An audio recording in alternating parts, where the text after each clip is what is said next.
Desa Sukamaju selalu terlihat tenang. Tapi tidak bagi Lasmi. Baginya setiap bunyi gesekan sapu lidi di pagi hari adalah bunyi jenderang perang. Sudah 3 bulan ia tinggal di rumah panggung milik mertuanya sejak Bimo kehilangan pekerjaan di kota. Ibu Wati sang mertua tiba-tiba memasuki dapur dan berteriak. "Lasmi, kamu goreng ikan apa goreng arang? Baunya sampai ke teras. Pantesan si Bimo kurusan sekarang. Makanya saja begini." Lasmi menjawab dengan pelan. "Maaf Bu, ini apinya tadi agak besar sedikit. Lasmi lagi nyambi cuci baju di belakang." Nyambi. Makanya kalau jadi istri itu fokus. Dulu waktu ibu muda, urusan dapur, sumur, kasur, beres semua sendirian. Gak ada alasan ini itu. Kamu ini anak kota, manjanya gak ketulungan. Tukas Buati. "Ada apa lagi sih Bu? Pagi-pagi sudah ramai sekali." Bimo memasuki dapur dan berkata dengan nada sedatar mungkin. Ibu Wati langsung mengadu. "Ini loh Bim, istrimu. Masak saja nggak becus. Kamu mau ya bilangin, jangan cuma didiamkan saja." Bimo menghela napas panjang. "Sabar ya Bu, Lasmi kan masih belajar." "Las, sudah, nggak apa-apa. Sini biar aku yang teruskan." Lasmi hanya bisa menunduk. Bimo memang baik, tapi sikap netralnya justru seringkali membuat Lasmi merasa sendirian di medan perang ini.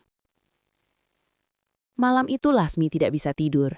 Ia keluar ke arah dapur untuk mengambil air minum. Namun, ia mendengar suara bisikan dari kamar mertuanya yang pintunya sedikit terbuka. Terdengar sayup-sayup suara Ibu Wati yang berbicara dengan suara yang rendah. "Bim, kamu dengerin ibu. Mumpung Lasmi belum hamil, mending kamu pikir-pikir lagi.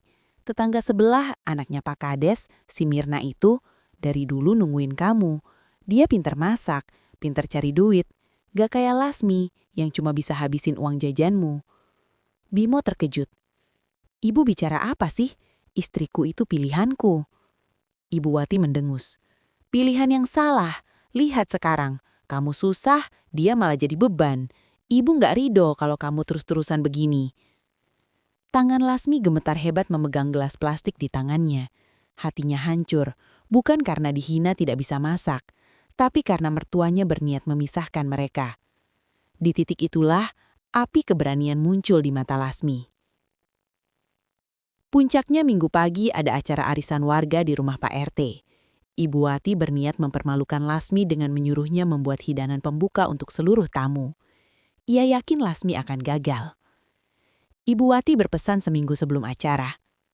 "Las, kamu yang bikin sambal goreng hati dan opornya ya. Awas kalau hambar." Namun, Ibu Wati tidak tahu. Diam-diam Lasmi sudah berguru pada Mak Jiah, juru masak legendaris di desa sebelah. Lasmi tidak hanya masak, ia menuangkan seluruh rasa sakit hatinya menjadi bumbu yang sempurna.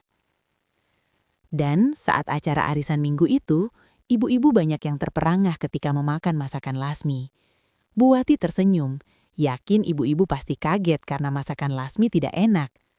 Tapi reaksi ibu-ibu selanjutnya membuat senyum Bu Wati menghilang. "Walah Bu Wati, ini masakan menantunya ya? Enak sekali, bumbunya meresap sampai ke tulang. Hebat kamu punya menantu begini," puji Bu RT. "Iya Bu Wati, jarang ada anak muda sekarang yang tahu resep rahasia begini. Beruntung banget si Bimo dapat Lasmi," seru ibu-ibu yang lain. Ibu Wati tergagap.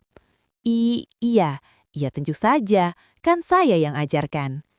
Giliran Lasmi yang tersenyum puas. Sore itu setelah acara selesai, Lasmi menghampiri mertuanya di teras. Lasmi menarik napas mencoba bersuara dengan tenang tapi tegas. "Ibu, Lasmi tahu ibu tidak suka Lasmi. Lasmi juga tahu soal Mirna. Tapi Lasmi mau bilang satu hal. Lasmi sayang sama Mas Bimo. Dan Lasmi akan hadapi apapun untuk tetap di sampingnya, termasuk menghadapi ibu." Ibu Wati terdiam. Untuk pertama kalinya, ia melihat menantunya bukan sebagai beban, tapi sebagai wanita yang punya harga diri. Lasmi melanjutkan. "Mulai besok, Lasmi dan Mas Bimo mau buka warung makan di depan rumah. Lasmi harap ibu mau cicipi masakan Lasmi setiap pagi, supaya Lasmi bisa jadi lebih baik lagi. Dan minta doanya supaya ekonomi kami kembali bangkit sehingga tidak merepotkan ibu lagi." Bimo keluar dari rumah, merangkul bahu istrinya. Ibu Wati memalingkan wajah, tapi matanya berkaca-kaca. Perang belum benar-benar berakhir, tapi hari itu Lasmi memenangkan satu pertempuran besar, yaitu rasa hormat.